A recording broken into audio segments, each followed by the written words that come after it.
Hey guys, welcome back to another Freaky Fast Friday episode where we give you the scoop on a case in 30 minutes or less.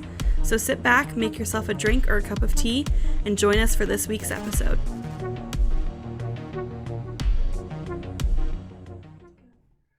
Hi guys, today we're going to be talking for our Freaky Fast Friday episode about the Seattle suitcase murders. So these actually happened really recently, just in this past year in Seattle area, and they were kind of a crazy story that made national news. So let's get started. So introducing our cast of characters, we have Jessica Lewis, who was 35 when she died, and she was born in Maple Valley and worked at an assisted living facility in Kirkland when she died. In one article, I also read that she had another job at a grocery store. Her family described her as graceful with a big heart. She has 4 children, 2 of which were adults at the time of her death, and the rest are underage. This occurred earlier this year, like in the summer, right? Yeah. Okay, so like June 2020. Yeah, so I have all the dates in okay, here, cool. so we'll be good. Thank you, Hannah. Mm-hmm. The other victim, so Jessica was a victim, and then Austin Wenner, who was 27 at the time of his death, was from Kent, and they had been in a relationship together for 8 years, around 8 years, and lived together, and they were said to have gone through the traditional, like, ups and downs of a relationship, but were known to always come back together. So their friends and family always said that, like, they always ended up together. Hold on, 8 years, that would make him 19 and her 27.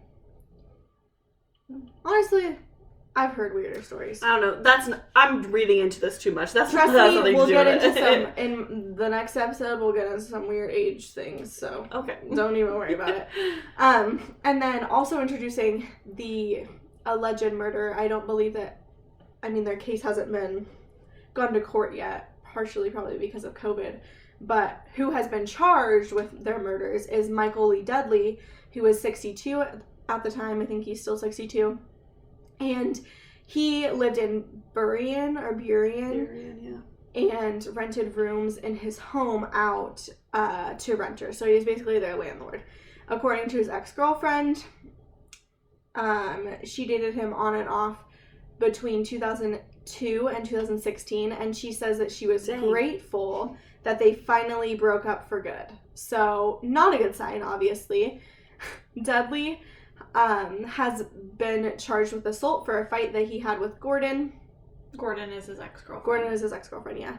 And Gordon has insinuated that he was rough and easily angered. I almost said it because, like, Gordon. Gordon. Well, when you said Dudley super fast, too, it sounded like deadly, and I'm like, this is a red flag right there. I'm a little congested, allergies, you know. According to Westside Seattle, which is a news source, Dudley's daughter filed a sexual assault-related restraining order against him in June of 2019. She claimed that he raped her consistently from ages 10 to 18 using drugs to subdue her, and the court denied it, claiming that it fell under domestic violence. And did you say 2019 or 2018?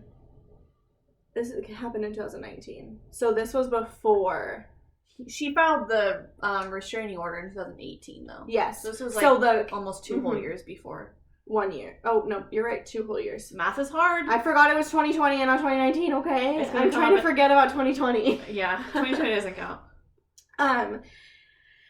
So the court said that it fell under domestic violence and not sexual assault, which, whatever.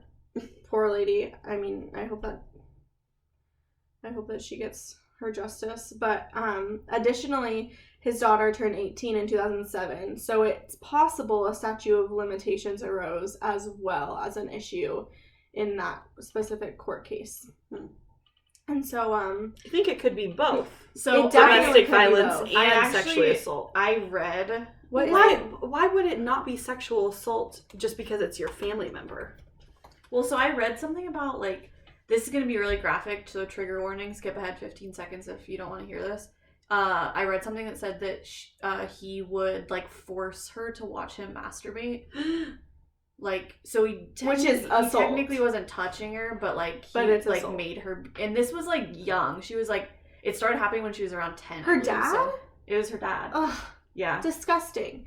Early on in their time living in Dudley's home, he presented himself as being very controlling and was known to threaten violence when he didn't get his way. And Jessica Lewis, one of the victims, her aunt Gina Jaski, noted that he would often break their cars so that they couldn't leave, and was known to put trackers in people's cars, which is really his creepy. tenants. Red Like, flags. These, Wait, that's really creepy. But But if barely he knows was- these people. They're just his tenants. and if he was that controlling of his daughter, then imagine, or not controlling, you know what I mean? Like, Totally. it totally makes sense So that he would be what's- doing this to his tenants, who he could be viewing as his children. What's even creepier to me is putting the trackers in the car makes me think that, like, he wanted, because it was in his own home that he rented out rooms, right? Yes. Yeah, it was So it's like one he He house. lived wanted. there. So it's like he wanted to know when they were going to be coming home, as to not be doing anything weird, which makes me question, like, what Actually, else that he makes a lot of does. sense. That's a good theory. That would make the only sense to me for putting the trackers. Break their car so that they couldn't leave. That's a little murdery to me as well. Well, that's just, I mean, it sounds like he just has issues with control, which is totally a reason to be assaulting I your also children. just wonder if he wouldn't have done all these weird things if he didn't also live in the house. Like, if he had, like, just a normal apartment building, that would be a little different. I don't know. Oh, that's a good point. Okay, so moving on. He got into arguments with a lot of people in his home, and they do go on to interview other tenants, and it seems like a lot of his tenants have been like, there's some weird shit going on in this house. And so he got in arguments with them a lot, basically, and would tell them to leave, but also try to lock them inside of his home. So seems like the man is a little crazy. That is, like, so murderery to me. I mean, it seems like, just the contradiction within himself, he seems like a little something's off. You know? yeah. Like, I would be like, I want to break my lease. I don't care how much it costs me, but, that's not always Well, an option and- for people. He was charging way too much for that freaking area. Too. That's what so his neighbor, I'll get to it later, is that he, his neighbors in the area were basically saying that, like, that's a ridiculous amount of rent for a single room, and I'll get to the prices. especially there. in Burien, like, It's sure, not, it's like- Seattle proper, but like, Well, yeah, it's but not a super nice area. it's not like, oh my god, so nice. Like, I would love to live here. Anyways.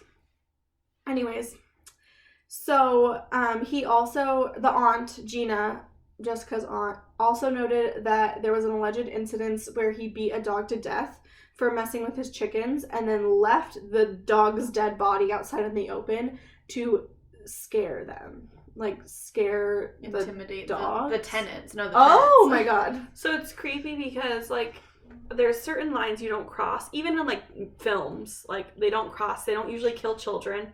And they don't beat animals to death. Because it's like, that's a Well, line. I feel like if you're gonna kill a dog, usually people do it in, like, a very humane way. Mhm. Clearly this man wasn't into humane killing, Yeah. though. We'll get to that in a little bit. But On June 19th, which is coincidentally my birthday, a group of teenagers doing a scavenger hunt by Duwamish, I think I'm saying that right, Do you want my had sounds right? found a large suitcase, and they opened it with sticks out of curiosity, and they were filming a TikTok in the process of this. They're like, oh my god, this will be cool, like, let's film a TikTok, is what I'm assuming went through their brain. TikTok is the worst. Shut up, Hannah.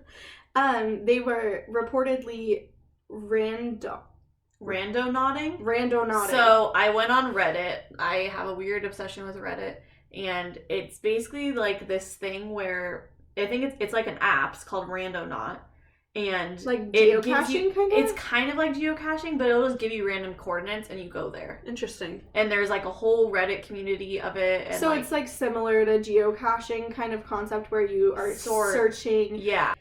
They found a trash bag inside of the large suitcase, and they called 911 because they reported that it smelled foul. And at this Quote point, I foul. doubt they necessarily knew there was a body in it. I don't think they knew Could they it was a have known? body, I don't think they could but have known I that. think that if something smelled foul, like, I don't know, something like stinking, like, I don't know, animal feces smells very different than a, like, rotting corpse. Yeah, but So, if you like, never that's a if you never specific- smelled a rotting corpse, you wouldn't be able to distinguish that smell. True, that's true. Besides the fact, I recently went to this area because it's like a nice walk in the Seattle area. And there's a sign up that says like, you know, rest in peace, and it has their photos on it and everything where the suitcase was found. And it is near water, and so there's often like multiple types of animals, like sea lion pups are there too. And so it could in theory have been a dead animal. And I don't know. I feel like in my personal brain, I don't think I would have opened up a suitcase, had it smelled a weird smell, and immediately turned to, oh my god, there's a dead body in there. I probably You know would what have I been mean? like, whatever this is, I don't want to deal with it. Well, and also as you know, like teenagers, I feel like it's kind of scary when you possibly find something that could get somebody in trouble, because you yourself, even though you know you don't have anything you don't want to get blamed for it. So I could see that happening too, that they're just like, oh my god, we need to call somebody. Yeah, that's a good point, Hannah. So when the police arrived, they also found nearby, after searching the beach, another duffel bag with a smaller trash bag inside. They were black plastic bags. Eventually, they found Lewis and Wenner. And so Lewis died of multiple gunshots. Lewis is the guy or the girl? Lewis is the woman. Her Okay. name is Jessica. And Wenner, her boyfriend, died of one single gunshot. They both were beaten and dismembered to fit into the suitcase, which is disgusting. So methodical and Yeah. There's something So- wrong with this man. well, there's a huge community of people that are like, he's definitely done this before. Yeah. Oh, Well, that's a good- hello. good That's reason why to I'm think saying of. he put the trackers on the car, because maybe he was murdering people inside of his house, and like, you know what I mean? And he had all these materials, so we'll get to that later. But so, Dr. Kathy Taylor, Washington State forensic anthropologist, told Seattle police that she believed that there were multiple people involved, possibly, because the cuts on Lewis and Wenner's bodies were disorganized and done in different manners and with different apparatuses, tools, basically. So I remember hearing about that part. Yeah. Yeah, but I mean, I don't think they're gonna get Dudley to say anything regarding that. I don't think so either, but it would make sense that if it was not the first time doing it, that if maybe there's a team of people and they only caught one. To me, I wonder if, like, because they were killed by gunshot wounds, so I wonder if, like, he killed them in, like, a rage incident, especially because Lewis died of multiple gunshot wounds. And then, like, maybe if he hadn't done it before, which that's kind of up for grabs, maybe he was like, oh crap, what do I do? And like, he, you know, started cutting it up, and then he was like, I can't do this, and then came back later another With day. somebody to help. Yeah, I don't know. I mean, that's possible. and that would be more on the school of thought if, like, you don't think that he has ever done this before. But That's a I good, digress. good idea.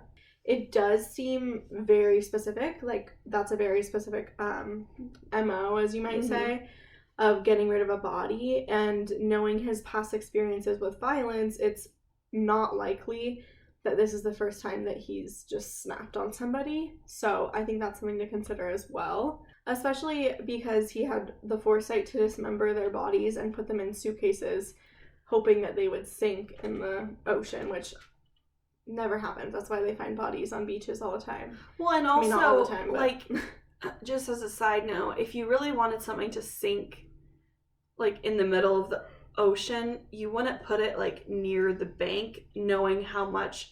I mean, that area, there's, like, ferries going in and out, there's huge cargo ships, so there's a lot of boats creating a lot of wake. It's not like these things wouldn't have washed up to shore unless you dropped them out in, like, the middle of nowhere. But that's what partially makes me think maybe this was kind of like a, oh my god, what do I do? Let me try to come up with something to get rid of them. I don't know. Wouldn't he admit to it then, though?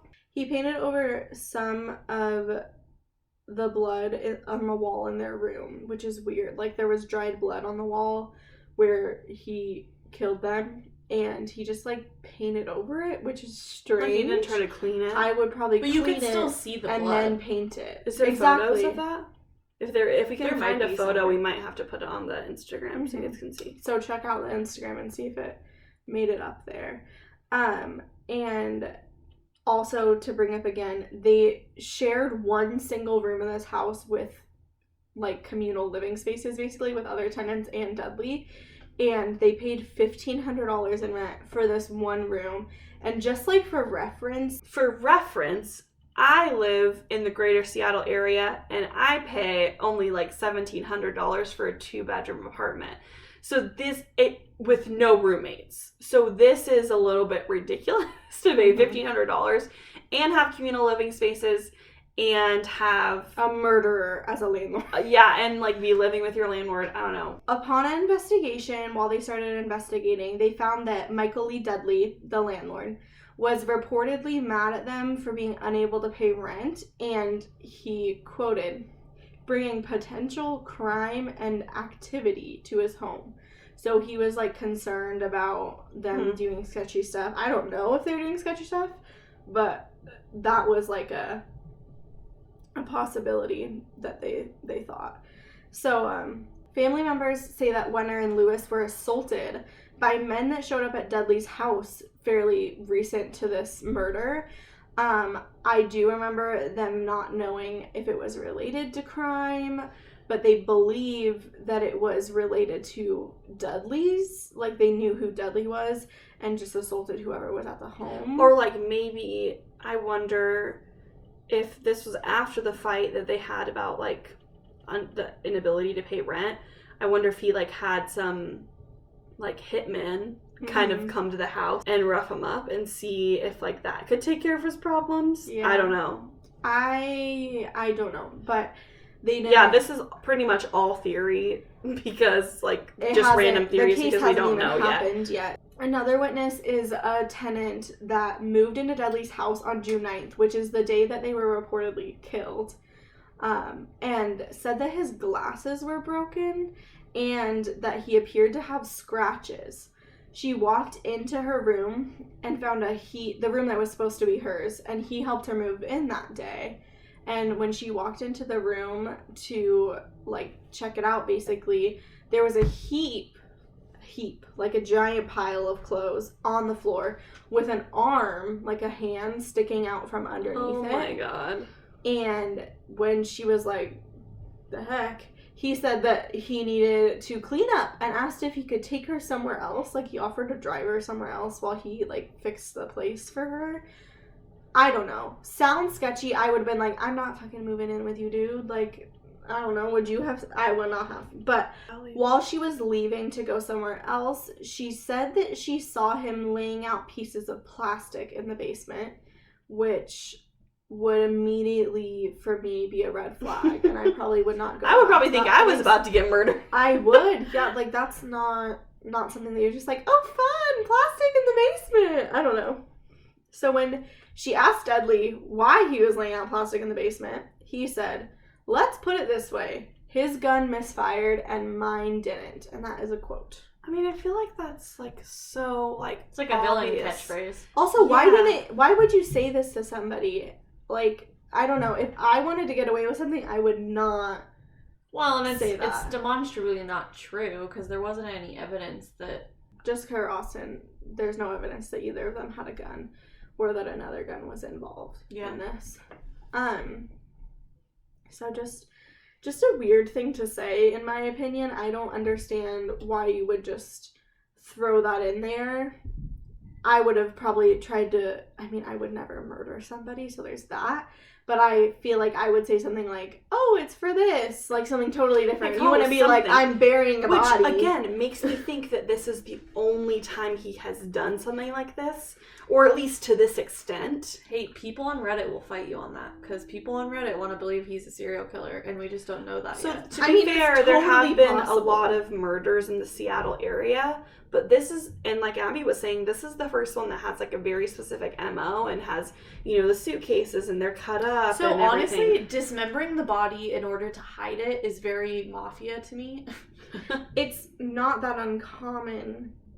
I mean, I don't really know, but I would think that is, like, I don't want to say logical because not murdering people is not logical, but it's like a strategic way that I could see somebody doing to hide a body, but the suitcase part is specific. Well, the dismembering is clearly to try to cover up the crime, but then he also, in other aspects, didn't seem like he was trying to cover it up. Like, he didn't make sure nobody was home first. He didn't make sure that his person that was coming to move in didn't see anything. Like, he didn't do any other steps to prevent people from finding out about it, except for dismembering the body to, like, conceal it. Yeah, which again makes me think that it's not, like, he's not a serial killer. He hasn't done this before. So my thing is, it could either mean that he was inexperienced with killing people and hiding bodies, or he is crazy and just didn't give a shit. And maybe, like, this is just, like, completely being, like, crazy, like, theory. What if he had killed what if there's, like, all these other people, all those other victims that he's killed in a very specific way, and he felt like maybe police were catching on to something, and so he killed these two people and did it and like, removed their bodies in such a weirdly specific way as to, like, make it seem like it was someone else. One last thing about why I don't think it's a serial killer. That last part was me just playing, like, devil's advocate, or kind of running off what I think someone might say in Reddit. But if I haven't read anything from, like, the previous murders that have happened in Seattle in the past, like, couple years that are unsolved still, to see if there's, like, any connection, because this seems very much like, I mean, these are his tenants, so he's very connected to these people. Do you know what I'm saying? So, like, it wouldn't make sense for me for him to kill these, Wenner and what's the other one, Lewis, but then be killing just, like, a bunch of other random people. Do you know what I mean? Because it's so easy for you to get caught if you kill somebody that has really, like, well, that's what I'm saying. Why would he kill those people who have a relationship to him if he is a serial killer? If his whole purpose to kill is just to kill. Well, no, he kills because he's mad. Like, that's why people think he's a serial killer, is because he known gets for angry. violence. Yeah. So that makes sense, though, that it could be just, like, a different MO, because he only kills when he gets, like, angered, and so it's kind of a spur of the moment. However, he can do it at that moment. During the detective's search on August 19th, which was 2 full months later after they found the bodies, they found blood and bullets in the room that Wenner and Lewis were staying, and the neighbors contacted them during the search, so I'm assuming they just walked on over while they were searching the house, and said that they called 911 on the 9th because they heard gunshots, and they also think that they heard, "Please don't do this, just let me leave," in a male voice. Dudley did make up an excuse for the blood. He said that he had cut himself. He cut himself, or did he say that she cut herself? Oh, yeah. He said that she cut herself. He figured that they'd know it was Jessica's blood. I think he figured that probably. They would know. So he said that she cut herself, and that was why there was blood. But, I mean, it was probably a mass amount of blood if it was on the walls. Yeah, and he shot her, 9 times, right? A lot of times. Not 9, but multiple. On August 19th, same day, he was arrested at his home in Burien. And he was arraigned on September 8th of 2020, and formally charged with second-degree murder of Lewis and Wenner. He pled not guilty, and his bail has been set at $5 million, although according to his ex-girlfriend, Marlis Gordon, this wouldn't be unattainable because he has many friends that have connections to help him financially. This also makes sense because it's very likely that somebody helped him dismember and dispose of the bodies, possibly giving him the idea of putting them into a suitcase and dumping them in a body of water. So, sounds like he totally could have had somebody help him, but it almost is like, did he or did he not? I don't know. What do you guys think? This will be a really cool case to see once it actually goes to trial. See what happens, see because what comes out. When a case goes to trial, like, a lot more stuff comes out. Lots of details and witness recounts. Yeah. I mean, honestly, I have no idea what happened. To me, what it first of all, as you guys probably could tell, I've been pretty it's a serial killer. I really don't think it is a serial killer. I'm more on the school of thought that it was like a crime of passion, and like he was just super freaking pissed off at these like tenants for some reason. Yeah. Possibly because they weren't paying their rent. So because he does have a violent past, he was just like, he was so angry and he just killed him. And then kind of what I was saying earlier, maybe he like frantically cut up the body. But that being said, I also don't put it past him to like try to get someone to come help him cut up the bodies and dismember them and put them in the, I think it's the lake, but or it's the ocean. Yeah, It's an ocean. It's a bay. Anyway, that's what I think. Yeah. I'm not sure what I think. I think that I'm excited to see. Well, not excited, but I'm curious to see what happens once everything starts coming out, and maybe possibly he confesses to things, because maybe at this point he just knows the gig is up and he has to. Mm-hmm. Well, and it seems to me like he believes that he was somehow justified, and I have a feeling he might try to claim self-defense, even though he's gonna get got for more than just self-defense, because he, instead of calling the police, dismembered the bodies. And unless if you're going off that theory, then it's like maybe it was self-defense, but he didn't know what the hell to do, because he's like, I know I'm going to get in trouble for this. It doesn't let matter, me call though, up my friends and have them help me. I don't think it matters to a court, though. But I don't think it matters. If someone's willing to kill somebody over some kind of an argument about rent, it would have to be, for the argument of self-defense, it would have to be that he felt threatened or was harmed. And there's no evidence that either of them had any weapons on them. No. So... well, maybe there is evidence and it'll come out during the trial. Maybe. That's the thing about cases that have yet to go to trial. All we know about them is, like, preliminary police reports and then news stories, pretty much, is all we have. Mm-hmm. Like, because once, like, the case comes out, there's going to be, like, court documents and entire, like, affidavits. There's going to be, like, the, like, case notes that, like, the stenographer does. So as far as we know, that's all the details that we have. Like Caitlin said, there will be more coming out soon as the trial proceeds, and we'll probably have a lot more evidence.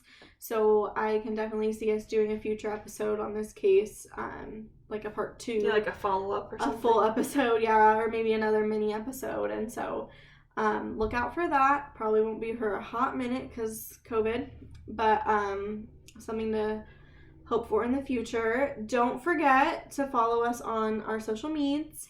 Instagram is Who What Where Podcast, and our YouTube is also Who What Where Podcast.